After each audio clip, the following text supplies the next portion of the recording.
জয় শ্রীকৃষ্ণ। রাধে রাধে। বন্ধুরা, বছরে 12টি অমাবস্যার মধ্যে এই মাঘ মাসের মৌনী অমাবস্যার মাহাত্ম্য অনেক অনেক গুণ বেশি। কারণ প্রত্যেক বছর মাঘ মাসের এই শুক্ল পক্ষের এই চতুর্দশী তিথিতে মা রটন্তী কালী পুজোর পর এই অমাবস্যা তিথি শুরু হয়। শাস্ত্র মতে এই কালী পুজোর দিন ভগবান শ্রীকৃষ্ণ কালী রূপ ধারণ করেছিলেন।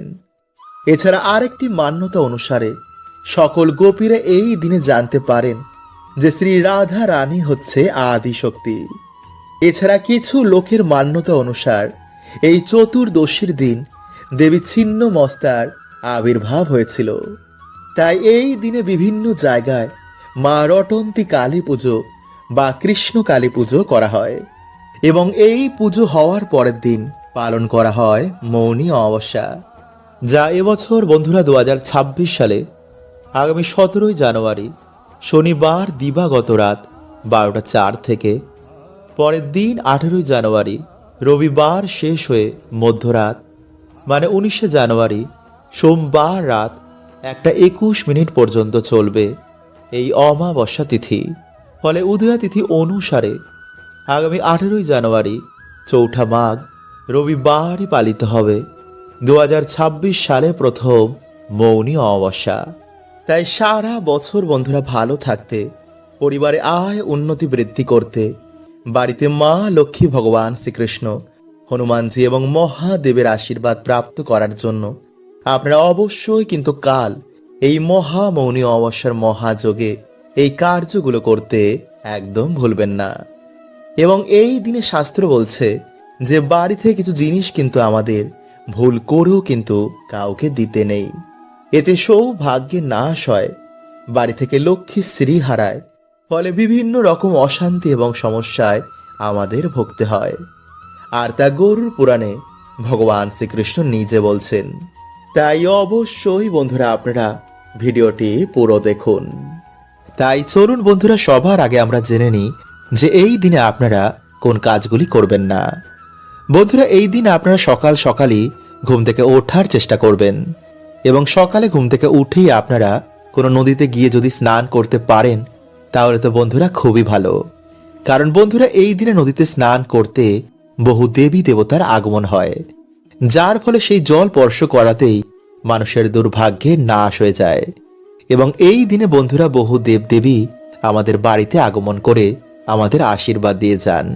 তাই এই দিন অবশ্যই কিন্তু আপনারা সকাল সকালে ঘুম থেকে উঠে ভগবানের নাম কীর্তন অবশ্যই করবেন এবং কোনো নদীতে গিয়ে স্নান করতে ভুলবেন না।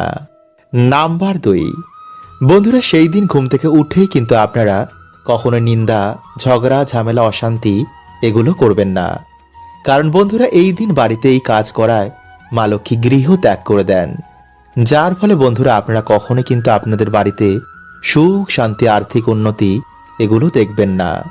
এবং এই দিনে বন্ধুরা আপনারা কিন্তু চুল, দাড়ি, নখ, জঙ্গল পরিষ্কার, গাছপালা কাটা এমন কার্য করবেন না।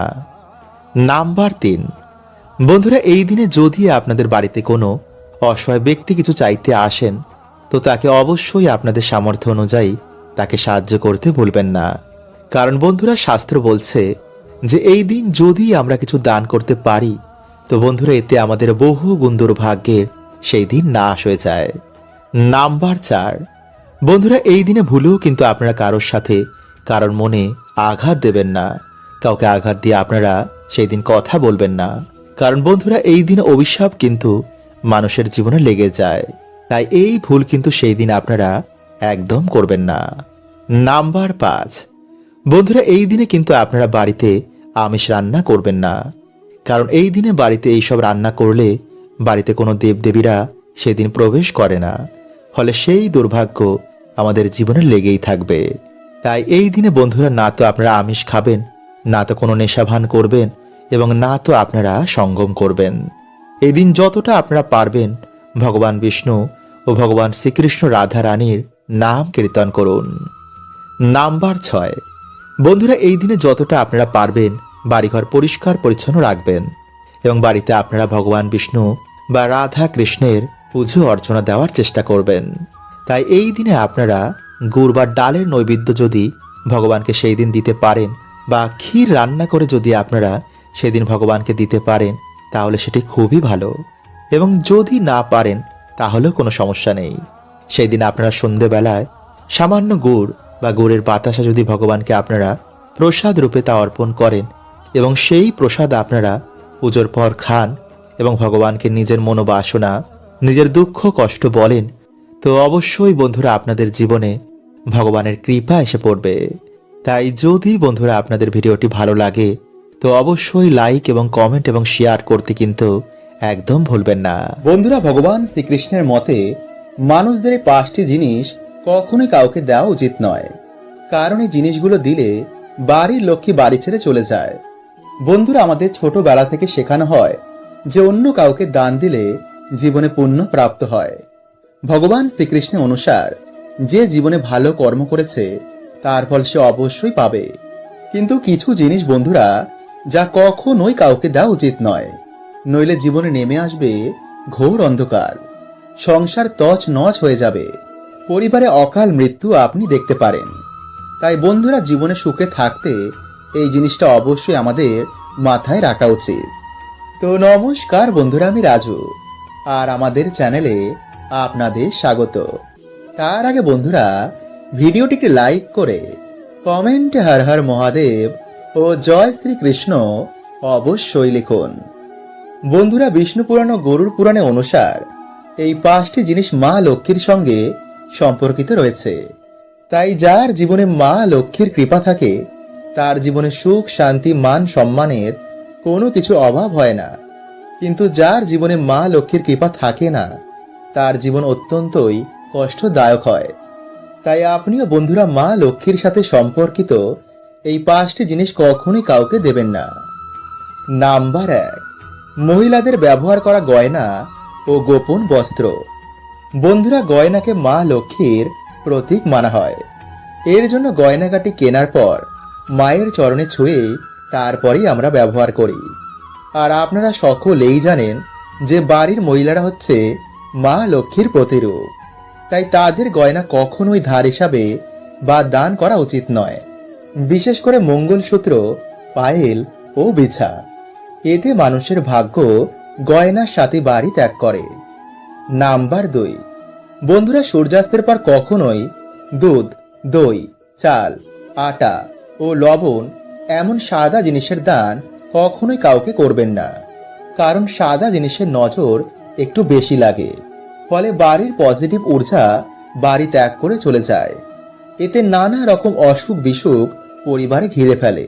তাই বিশেষ করে বন্ধুরা, লবণ সন্ধ্যার পর কখনোই কাউকে দেবেন না। যদি দিতেই হয় বাজার থেকে কিনে তারপরে দিন, কিন্তু রান্নাঘর থেকে ভুলেও বন্ধুরা কখনোই এগুলো দেবেন না। নাম্বার 3, বেলনি ও চাটু। হ্যাঁ বন্ধুরা, রান্নাঘরে ব্যবহার করা বেলনি ও চাটু ভুলেও অন্য কাউকে দেবেন না। বন্ধুরা, আমরা সকলেই জানি যে মা লক্ষ্মীর কৃপায় আমরা অন্ন প্রাপ্ত করি। এর জন্য আমরা সবাই খাবার আগে ঈশ্বরকে ধন্যবাদ দিই। কিন্তু যদি আপনি এগুলো অন্য কাউকে দিয়ে দেন তো আপনার বাড়ি থেকে মা লক্ষ্মী এই জিনিসের সাথে বাড়ি ছেড়ে চলে যাবে। নাম্বার 4, ঝাঁটা। বন্ধুরা, ঝাঁটা আমাদের বাড়ি থেকে নেগেটিভ ঊর্জাকে বার করে দেয়। তাই ঝাঁটাকে মা লক্ষ্মীর প্রতীক মানা হয়। তাই এর জন্য বাড়িতে ব্যবহার করা ঝাঁটা অন্য কাউকে কখনোই দেবেন না। এতে আপনার বাড়িতে নেগেটিভ ঊর্জার প্রভাব বৃদ্ধি পাবে। কারণ যখন আপনার বাড়ির ঝাঁটা অন্য কেউ বাড়িতে ব্যবহার করবে, এর প্রভাব কিন্তু সবার প্রথমে আপনি আপনার বাড়িতেই দেখতে পাবেন। আর বন্ধুরা, সন্ধ্যার সময় ভুলেও আলমারি থেকে টাকা বার করে অন্য কাউকে দেবেন না। এতে আপনার বাড়িতে অলক্ষ্মীর সৃষ্টি হতে পারে। বন্ধুরা, প্রাচীন কাল থেকে আমাদের বাড়িতে পুজোর সময় ধূপধুনো ও প্রদীপ ধরানো হয় এবং সাথে শঙ্খ বাজানো হয়। কারণ বন্ধুরা, এই সকল কার্যে যেমন দেবদেবীরা প্রসন্ন হন, তেমনি নেগেটিভ এনার্জি ও জীবাণু এতে অনেক নাশ হয়ে যায়। তাই প্রত্যেক বাড়িতে আমাদের সন্ধ্যাবেলায় সন্ধ্যা আরতি করার পর এমন অবশ্যই করা দরকার। কারণ বাস্তু শাস্ত্র বলছে যে আমাদের বাড়িতে জমায় অশুভ শক্তি আমাদের পুরো সংসারকে তছনছ করে দিতে পারে। যেমন পরিবারে কেউ কারোর কথা শুনতে চায় না, হঠাৎ করেই সম্পর্কের মধ্যে ফাটল, স্বামী স্ত্রীর মধ্যে ছাড়াছাড়ি, মাথায় সর্বদা বাজে চিন্তা আসা, ডিপ্রেশন, রোগ ব্যাধি, দুর্ভাগ্য মানুষকে ঘিরে ধরে। আসলে বন্ধুরা, দেখবেন মেঘের জন্য যেমন সূর্যের আলো ঠিক মতন প্রবেশ করতে পারে না, তেমনি বন্ধুরা এই নেগেটিভিটি, এই অশুভ শক্তিও আমাদের জীবনে সৌভাগ্যকে আসতে দেয় না। তাই বন্ধুরা, বাড়ি থেকে এবং আমাদের জীবন থেকে এই অশুভ শক্তিকে দূর করার জন্য সবার প্রথমে আপনারা যা করবেন তা হচ্ছে, সন্ধেবেলায় আপনারা সন্ধে আরতির পর ভগবান শ্রী রামকে স্মরণ করে হনুমান চল্লিশা পাঠ করে তেজপাতা, এলাচ এবং লবঙ্গ মিশিয়ে আপনারা ধুনো জ্বালান এবং সেই ধুনোর গন্ধ আপনারা বাড়িতে সব জায়গায় ছড়িয়ে দিন। অথবা এই দিনে আপনারা 7টি তেজপাতা, লবঙ্গ, এলাচ এগুলো নিয়ে আপনারা আপনাদের মাথার ওপর থেকে 7 বার অ্যান্টি ক্লকওয়াইজ ঘোরাবেন এবং মুখে আপনারা হনুমানজির যে কোনো মন্ত্র জপ করবেন। এরপর আপনারা একটি পাত্রে তামা, মাটি বা ধুনো যে কোনো একটি পাত্র নিয়ে একটি কর্পূর জ্বালিয়ে তার মধ্যে আপনারা এক এক করে সেই 7টি তেজপাতা, লবঙ্গ ও এলাচগুলো দেবেন এবং হনুমানজির মন্ত্র আপনারা সেই সময় পাঠ করবেন। আর হনুমানজিকে বলবেন যেন আপনাদের সকল সমস্যা, আপনাদের বাড়ি থেকে সকল রকমের নেগেটিভ এনার্জি তিনি নাশ করে দেন এবং আপনাদের পরিবারের সকল সদস্যকে তিনি সকল বিপদ থেকে যেন রক্ষা করেন। এবং পরের দিন আপনারা সেই ছাই, মানে আগুন জ্বালানোর ছাইটিকে কোনো নদী বা জলাশয়ে গিয়ে ফেলে দেবেন। বন্ধুরা, এই পবিত্র মাসের সবথেকে গুরুত্বপূর্ণ কাজ হচ্ছে যে এই মাসে সকালে ঘুম থেকে উঠে আপনারা স্নান করে তুলসী মঞ্চে কিন্তু অবশ্যই জল নিবেদন করবেন। কারণ তুলসী সেবা ছাড়া কখনো কিন্তু সেই বাড়িতে মা লক্ষ্মী এবং ভগবান বিষ্ণুর কৃপা হয় না। এছাড়া প্রত্যেক দিন এই মাসে তুলসী পুজো এবং তুলসী সেবায় সেই বাড়িতে আয়, উন্নতি এবং সৌভাগ্যে মা ভরিয়ে দেন। নাম্বার 2, বন্ধুরা, যাদের বাড়িতে কিছুতেই অর্থ সমস্যা কাটছে না বা যারা সারা বছর বিভিন্ন রকম ঝগড়া, ঝামেলা, সমস্যা বা রোগ ব্যাধির মধ্যে ঘিরে রয়েছেন, তারা অবশ্যই বন্ধুরা এই মাসের প্রত্যেক বৃহস্পতিবার, শুক্রবার বাড়িতে একটি প্রদীপ জ্বালিয়ে পরিষ্কার জামা কাপড় পরে আপনারা মায়ের সামান্য হলেও বাড়িতে পুজো অর্চনা করুন। এবং পারলে বন্ধুরা আপনারা এই মাসের বৃহস্পতিবার বা শুক্রবার দিন বাড়িতে মা লক্ষ্মীর ঘটের সামনে আপনারা আলপনা দিয়ে মায়ের পা আঁকুন। কিন্তু তার আগে অবশ্যই কিন্তু আপনারা ভালো করে ঠাকুর ঘর পরিষ্কার পরিচ্ছন্ন করে নেবেন, কারণ নোংরা জায়গাতে কিন্তু মা লক্ষ্মী কখনোই পা রাখেন না। নাম্বার 3, বন্ধুরা, পারলে এই মাসের বৃহস্পতিবার দিন আপনারা অবশ্যই সন্ধ্যেবেলায় বা সকাল বেলায় মা লক্ষ্মীর সামনে একটি ঘিয়ের প্রদীপ অবশ্যই জ্বালাবেন। এতে বন্ধুরা মানুষের দুর্ভাগ্য নাশ হয় এবং সৌভাগ্যের উদয় হয়। ফলে আগের তুলনায় আপনাদের আয়, উন্নতি অবশ্যই বাড়বে। নাম্বার 4, বন্ধুরা, এই মাস চলাকালীন পারলে মা লক্ষ্মীর অত্যন্ত প্রিয় এই একটি গাছ আপনারা বাড়িতে অবশ্যই লাগান, যেমন কলা গাছ, সুপারি গাছ, নারকেল গাছ, কৃষ্ণ তুলসী গাছ এবং ধান গাছ। এই গাছগুলোর মধ্যে যে কোনো একটি গাছ আপনারা এই মাসে আপনাদের বাড়িতে অবশ্যই লাগান। এতে সারা বছর বন্ধুরা আপনাদের বাড়িতে মায়ের কৃপায় অর্থ, সৌভাগ্য বিরাজ করবে। নাম্বার 5, বন্ধুরা, এই মাস চলাকালীন বিশেষ করে বৃহস্পতিবার বা শুক্রবার দিন আপনারা স্নানের জলে কিছুটা সামান্য হলুদ মিশিয়ে ওম নমো ভগবতে বাসুদেবায় নমো এই মন্ত্র বলে আপনারা স্নান করুন এবং স্নান করে এসে ভগবান বিষ্ণু এবং মা লক্ষ্মীর পুজো আরাধনা করুন। একটি আসন পেতে ভগবান বিষ্ণু বা মা লক্ষ্মীর কোনো মন্ত্র আপনারা 108 বার বা 21 বার জপ করুন। যদি নিয়ম মেনে এই মাসের এই বৃহস্পতিবার দিনগুলো আপনারা এই সামান্য কার্য করতে পারেন, তো বন্ধুরা আপনাদের আগের তুলনায় আয়, উন্নতি বাড়বেই বাড়বে। এছাড়া বন্ধুরা এই মাসে কাঁঠালি কলা, নারকেল, ধান, সিঁদুর, দূর্বা, লাল ফুল, পদ্ম ফুল, অম্রপল্লব, তুলসী পাতা, তুলসী মঞ্জুরি, হর্তকি, লক্ষ্মী কড়ি, শঙ্খ, চালের নৈবেদ্য এই মাসে মায়ের চরণে নিবেদন করলে, মায়ের পুজো অর্চনা করলে সেই বাড়িতে সারা বছর মায়ের কৃপা বিরাজ করে। বন্ধুরা, হিন্দু ধর্মে সিঁদুরের গুরুত্ব অপরিসীম। প্রাচীনকাল থেকে হিন্দু মহিলারা বিবাহের পর সিঁথিতে সিঁদুর পরেন। মানা হয় সিঁদুরের কিছু নিয়ম পালন করলে স্বামীর যেমন আয়ু বৃদ্ধি হয়, তেমনি আয় উন্নতিও কিন্তু বাড়ে।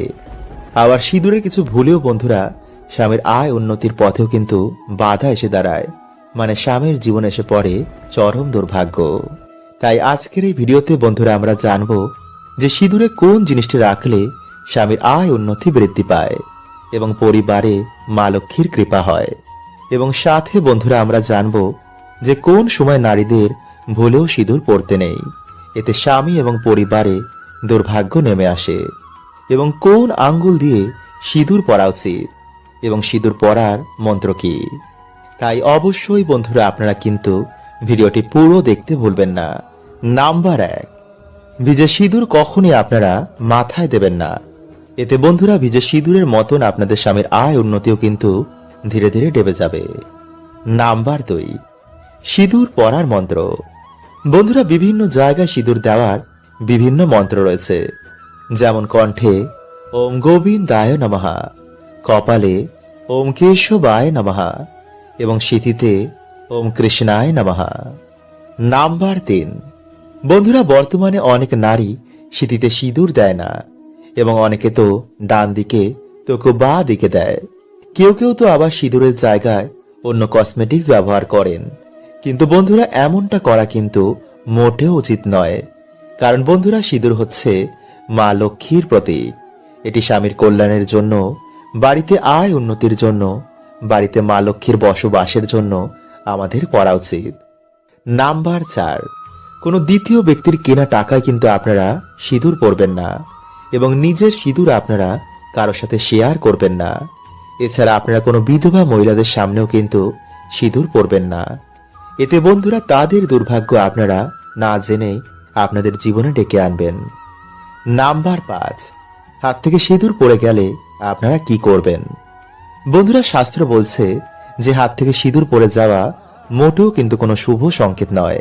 তাই এই সময় আপনারা একটু সাবধানে থাকবেন এবং সেই সিঁদুরের ওপর আপনারা কিছুটা তেল ফেলে দেবেন এবং কাপড় দিয়ে সেই তেল আপনারা সে সিঁদুর সমেত ভালো করে মুছে একটি গাছের গোড়ায় গিয়ে তারপর সে কাপড়টি ফেলে দেবেন এবং মা লক্ষ্মীর কাছে আপনারা সেই কার্যের জন্য ক্ষমা চেয়ে নেবেন।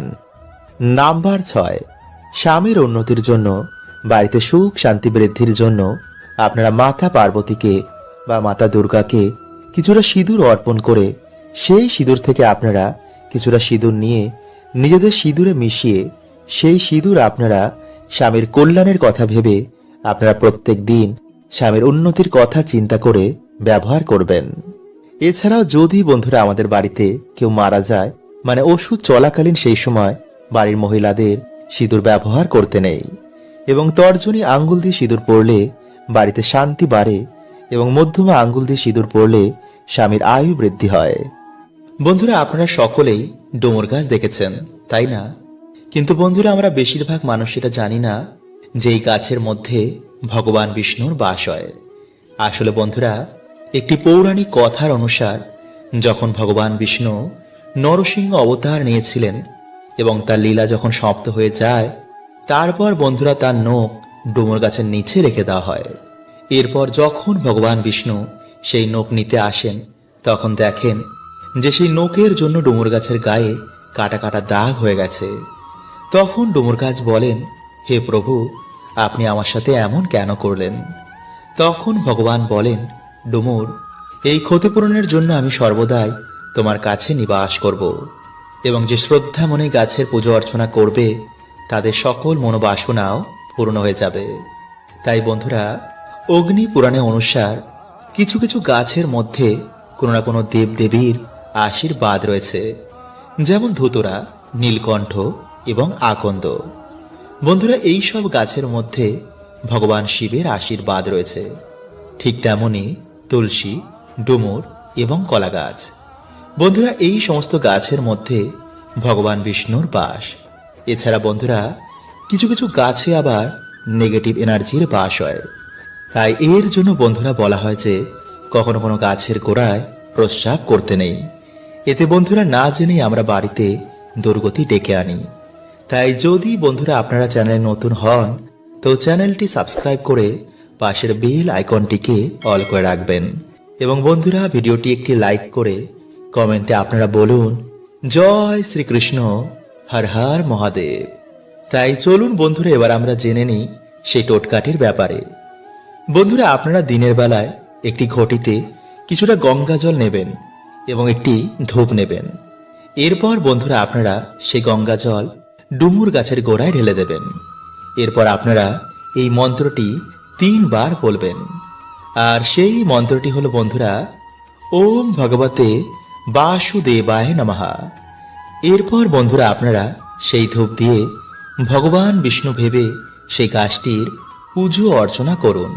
তারপর আপনারা হাত জোর করে আপনারা যে সমস্যায় রয়েছেন তা ভগবানকে বলুন।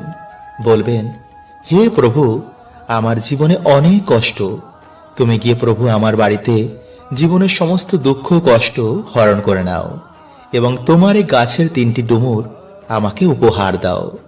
এরপর বন্ধুরা আপনারা গাছ থেকে যতটা ডুমুর লাগবে তা আপনারা এনে একটি লাল কাপড়ের মধ্যে বেঁধে যেখানে আপনার টাকা পয়সা রাখেন সেখানে রেখে দেবেন। একটি ডুমুর আপনারা লাল কাপড়ের মধ্যে বেঁধে আপনাদের যে সদর দরজা রয়েছে সেখানে টানিয়ে দিন। আর একটি ডুমুর আপনারা শোয়ার যে বালিশ রয়েছে তার মধ্যে আপনারা একটি লাল কাপড় বেঁধে রেখে দিন। কিন্তু বন্ধুরা এই বালিশের মধ্যে যেন আর অন্য কেউ না ঘুমায়। যদি বন্ধুরা আপনারা এইভাবে 7 দিন ঘুমাতে পারেন তো বন্ধুরা আপনারা নিজেরাই দেখবেন যে আপনাদের দুর্ভাগ্য কেমন সৌভাগ্যে পরিণত হয়েছে। কিন্তু বন্ধুরা যদি আপনারা পারেন তো সেই দিন নিরামিষ আহার গ্রহণ করেই এই কাজটি করবেন আর স্নান করে তবেই বন্ধুরা আপনারা কিন্তু এই গাছের গোড়া যাবেন। হরে কৃষ্ণা, ওম নমঃ শিবায়।